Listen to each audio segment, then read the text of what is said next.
Friends, आज के video में हम देखेंगे बिहार समान ज्ञान से रिलेटेड प्रश्न जो कि आपके एग्जाम में पूछे जाएंगे। आपके एग्जाम में 100 क्वेश्चन जीके के रहेंगे जो कि आपके एग्जाम के लिए काफ़ी महत्वपूर्ण होंगे। मैं 25-25 क्वेश्चन का सेट करवा रहा हूं ताकि आपको एग्जाम में इन्हीं सेट से पूछे जाएं, तो इसलिए जितना हो सके इस वीडियो को अपने दोस्तों में भी शेयर करें। तो चलिए मैं इस वीडियो को शुरू करता हूँ।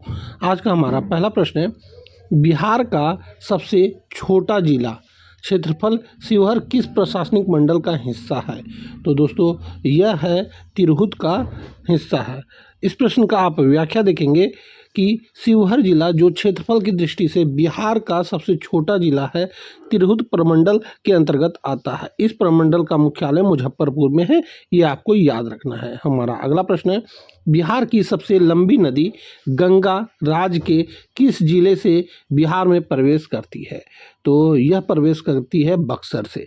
इस प्रश्न का आप व्याख्या देखेंगे कि पवित्र गंगा नदी बिहार में बक्सर जिले के चौसा नामक स्थान के पास से प्रवेश करती है और राज्य को लगभग 2 बराबर हिस्सों में बांटते हुए बहती है। दोस्तों यह वेरी इंपॉर्टेंट क्वेश्चन है और एग्जाम में पूछा जाने वाला प्रश्न है।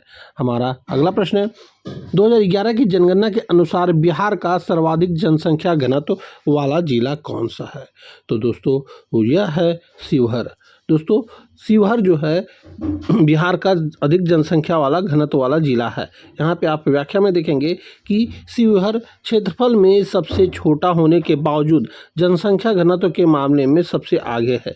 यहाँ प्रति वर्ग किलोमीटर 1880 लोगों रहते हैं जो बिहार में सर्वाधिक है। ये आपको याद रखना है, वेरी इंपॉर्टेंट है यह क्वेश्चन। हमारा अगला प्रश्न है, महात्मा गांधी सेतु जो बिहार का सबसे लंबा सड़क पुल है, पटना को किस शहर से जोड़ता है? तो यह जोड़ता है हाजीपुर से। इस प्रश्न का आप व्याख्या देखेंगे कि महात्मा गांधी सेतु गंगा नदी पर बना है और यह दक्षिण में राजधानी पटना को उत्तर में वैशाली जिले मुख्यालय हाजीपुर से जोड़ता है, जो उत्तर बिहार का प्रवेश द्वार भी कहा जाता है। ये आपको याद रखना है। हमारा अगला प्रश्न है, बिहार का सबसे बड़ा चावल उत्पादक जिला रोहतास को अन्य किस उपनाम से जाना जाता है? वेरी इंपॉर्टेंट क्वेश्चन है दोस्तों, और यह पूछा जाने वाला प्रश्न है।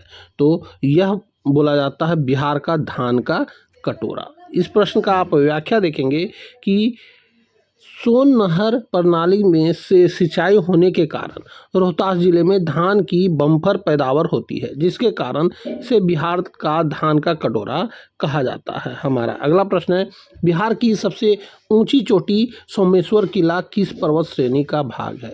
तो दोस्तों यह भाग है शिवालिक श्रेणी का। इस प्रश्न का आप व्याख्या देखेंगे कि सोमेश्वर की पहाड़ी हिमालय की सबसे बाहरी श्रृंखला शिवालिक श्रेणी का एक हिस्सा है। यह बिहार के उत्तर पश्चिम छोर पर स्थित है, ये आपको याद रखना है। हमारा अगला प्रश्न है, बिहार का सबसे कम जनसंख्या घनत्व वाला जिला कौन सा है? तो उस जिला का नाम है कैमूर भभुआ। इस प्रश्न का आप व्याख्या देखेंगे कि कैमूर जिला जिसका अधिकांश भाग पहाड़ी और वनांचल है, बिहार का सबसे कम जनसंख्या घनत्व वाला जिला है। यहाँ प्रति वर्ग किलोमीटर मात्र 488 लोग रहते हैं, ये आपको याद रखना है। हमारा अगला प्रश्न है, दीघा और सोनपुर को जोड़ने वाला बिहार का सबसे लंबा रेल सड़क पुल किस महापुरुष के नाम पर है? तो दोस्तों उस महापुरुष का नाम है जयप्रकाश नारायण। दोस्तों यह वेरी इंपॉर्टेंट क्वेश्चन है और यह पूछा जाएगा एग्जाम में क्वेश्चन। हमारा अगला प्रश्न है, उससे पहले आप इस प्रश्न का व्याख्या देखेंगे कि इस पुल का आधिकारिक नाम जेपी सेतु है, जो महान समाजवादी नेता और स्वतंत्रता सेनानी लोकनायक जयप्रकाश नारायण के नाम पर रखा गया है। हमारा अगला प्रश्न है कि केसरिया बौद्ध स्तूप, जिसे विश्व का सबसे ऊंचा स्तूप माना जाता है, का निर्माण किस राजवंश के काल से संबंधित माना जाता है? तो दोस्तों यह माना जाता है मौर्य काल से संबंधित। इस प्रश्न का आप व्याख्या देखेंगे कि पुरातात्विक साक्ष्यों के अनुसार केसरिया स्तूप के निर्माण की शुरुआत सम्राट अशोक के काल में हुई थी, जिसे बाद में गुप्त वंश के शासकों ने और विस्तार दिया। हमारा अगला प्रश्न है, बिहार के सबसे बड़े वन्यजीव अभयारण्य कैमूर अभयारण्य की स्थापना किस वर्ष हुई थी? तो यह हुआ था 1982 में। 1982 में। इस प्रश्न का आप व्याख्या देखेंगे कि बिहार के सबसे बड़े वन्यजीव अभयारण्य कैमूर अभयारण्य की स्थापना वन्यजीवों और उनके प्राकृतिक आवास के संरक्षण के लिए 1982 में की गई थी। ये आपको याद रखना है। हमारा अगला प्रश्न है, बिहार की बिहार की सबसे बड़ी नदी घाटी परियोजना गंडक परियोजना भारत के अलावा और किस देश की संयुक्त परियोजना है? तो दोस्तों यह है नेपाल की संयुक्त परियोजना। इस क्वेश्चन का आप व्याख्या देखेंगे कि गंडक परियोजना बिहार, उत्तर प्रदेश और नेपाल की संयुक्त परियोजना है। इस परियोजना के तहत बने बांध का एक बड़ा हिस्सा नेपाल में स्थित है और उसे भी सिंचाई एवं बिजली का लाभ मिलता है। हमारा अगला प्रश्न है, पटना जो बिहार का सबसे बड़ा शहर है, किन दो प्रमुख नदियों के संगम के निकट स्थित है? तो वे दो नदी हैं गंगा और सोन। इस प्रश्न का आप व्याख्या देखेंगे कि ऐतिहासिक रूप से पाटलिपुत्र आधुनिक पटना शहर की स्थापना गंगा, सोन और गंडक नदियों के संगम पर हुई है। वर्तमान में सोन नदी कुछ दूर पश्चिम खिसक गई है, पर इसका संगम पटना के पास ही गंगा में होता है। ये आपको याद रखना है। हमारा अगला प्रश्न है, बिहार में सबसे अधिक वर्षा वाला स्थान किशनगंज राज्य के किस भाग में स्थित है? तो यह स्थित है उत्तर पूर्व भाग में। इस प्रश्न का आप व्याख्या देखेंगे कि किशनगंज जिला बिहार के उत्तरी पूर्वी कोने में स्थित है। बंगाल की खाड़ी से निकटता के कारण मानसून हवाएं यहां सबसे अधिक नमी के साथ पहुंचती है, जिससे सर्वाधिक वर्षा होती है। हमारा अगला प्रश्न है कि एशिया का सबसे बड़ा पशु मेला सोनपुर मेला किस नदी के तट पर लगता है? तो यह लगता है गंगा और गंडक के नदी के तट पर। इस प्रश्न का आप व्याख्या देखेंगे, सोनपुर मेला पवित्र गंगा और गंडक नदियों के संगम स्थल पर आयोजित किया जाता है। यह स्थान धार्मिक और सांस्कृतिक रूप से अत्यंत महत्वपूर्ण है। हमारा अगला प्रश्न है, बिहार के सबसे कम साक्षर दर वाले जिले पूर्णिया का मुख्यालय कहाँ स्थित है? तो यह स्थित है पूर्णिया में। इस प्रश्न का आप व्याख्या देखेंगे कि पूर्णिया जिले और पूर्णिया प्रमंडल दोनों का मुख्यालय पूर्णिया शहर ही है। यह सीमांचल क्षेत्र का एक प्रमुख शहर है। हमारा अगला प्रश्न है कि गया जो बिहार का सबसे गर्म और सबसे ठंडा जिला है किस नदी के किनारे बसा है? तो यह फल्गु नदी के किनारे बसा हुआ है। इस प्रश्न का आप व्याख्या देखेंगे कि गया शहर पवित्र फल्गु नदी के तट पर स्थित है। यह नदी पिंडदान के लिए विशेष महत्व रखती है और इसी नदी पर भारत का सबसे लंबा रबर डैम बनाया गया है, जिसका नाम है गयाजी डैम। हमारा अगला प्रश्न है, बिहार के सबसे बड़े विश्वविद्यालय मगध विश्वविद्यालय की स्थापना कब हुई थी?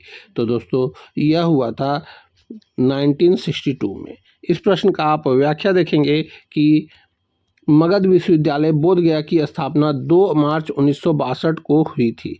यह बिहार के प्रमुख और बड़े विश्वविद्यालयों में से एक है। हमारा अगला प्रश्न है कि बिहार की सबसे बड़ी झील कांवर झील को किस पक्षी वैज्ञानिक के नाम से जाना जाता है? तो यह जाना जाता है सलीम अली के नाम से। इस प्रश्न का आप व्याख्या देखेंगे कि प्रसिद्ध भारतीय पक्षी विज्ञान प्राकृतिकवादी डॉक्टर सलीम अली ने कांवर झील के पक्षी संसार पर व्यापक अध्ययन किया था, इसीलिए इसे सलीम अली पक्षी बिहार के रूप में भी संदर्भित किया जाता है। हमारा अगला प्रश्न है, बिहार के सबसे लंबे रेल सह सड़क पुल जेपी सेतु पर सड़क मार्ग का उद्घाटन किस वर्ष हुआ? तो यह हुआ था दोस्तों 2017 में। इस प्रश्न का आप व्याख्या देखेंगे कि जेपी सेतु के रेल भाग का उद्घाटन 2016 में और इसके ऊपरी सड़क मार्ग का उद्घाटन 11 जून 2017 को किया गया, जिसे उत्तर और दक्षिण बिहार के बीच सड़क संपर्क और सुगम हो गया। हमारा अगला प्रश्न है कि बिहार का सबसे बड़ा जूट उत्पादक जिला पूर्णिया किस प्रमंडल का हिस्सा है? तो दोस्तों यह है पूर्णिया प्रमंडल का हिस्सा। इस प्रश्न का आप व्याख्या देखेंगे कि पूर्णिया जिला स्वयं एक प्रमंडल का मुख्यालय है। पूर्णिया प्रमंडल के अंतर्गत अररिया, कटिहार, किशनगंज और पूर्णिया जिले आते हैं। हमारा अगला प्रश्न है, बिहार की सबसे ऊंची चोटी सोमेश्वर श्रेणी की औसत ऊंचाई कितनी है? तो इसकी औसत ऊंचाई जो है 880 मीटर है, ये आपको याद रखना है। इस प्रश्न का आप व्याख्या देखेंगे कि सोमेश्वर श्रेणी की सबसे ऊंची चोटी की ऊंचाई लगभग 880 मीटर यानी 2827 फीट है, जो बिहार का सर्वोच्च भौगोलिक बिंदु है। हमारा अगला प्रश्न है कि बिहार में सर्वाधिक अनुसूचित जाति प्रतिशत वाला जिला कौन सा है, यानी एससी? तो दोस्तों यह है गया। इस प्रश्न का आप व्याख्या देखेंगे कि गया जिला न केवल कुल एससी आबादी में बल्कि कुल जनसंख्या में एससी के प्रतिशत में लगभग 30.4% के मामले में बिहार में शीर्ष पर है। हमारा अगला प्रश्न है, बिहार का सबसे लंबा राष्ट्रीय राजमार्ग राज्य के किस छोर से किस छोर तक जाता है? तो यह जाता है पूरब से पश्चिम की ओर। हमारा अगला प्रश्न है, उससे पहले इस प्रश्न का आप व्याख्या देखेंगे। NH-27 भारत के पूर्व पश्चिम गलियारे का एक हिस्सा है, जो गुजरात के पोरबंदर से असम के सिलचर तक जाता है। बिहार में यह गोपालगंज में प्रवेश कर किशनगंज होते हुए पूर्णिया तक जाता है, ये आपको याद रखना है। हमारा अगला प्रश्न है, बिहार की सिल्क सिटी के नाम से प्रसिद्ध राज्य का सबसे बड़ा रेशम उत्पादक शहर भागलपुर किस नदी के तट पर स्थित है? तो यह स्थित है गंगा नदी के तट पर। इस प्रश्न का आप व्याख्या देखेंगे कि भागलपुर शहर गंगा नदी के दक्षिण तट पर स्थित एक ऐतिहासिक शहर है। नदी के किनारे होने के कारण यहाँ पर का व्यापार और वाणिज्य प्राचीन काल से ही समृद्ध रहा है। हमारा अगला प्रश्न है कि बिहार का सबसे पुराना और बड़ा medical college PMCH Patna medical college and hospital की स्थापना किस वर्ष हुई थी?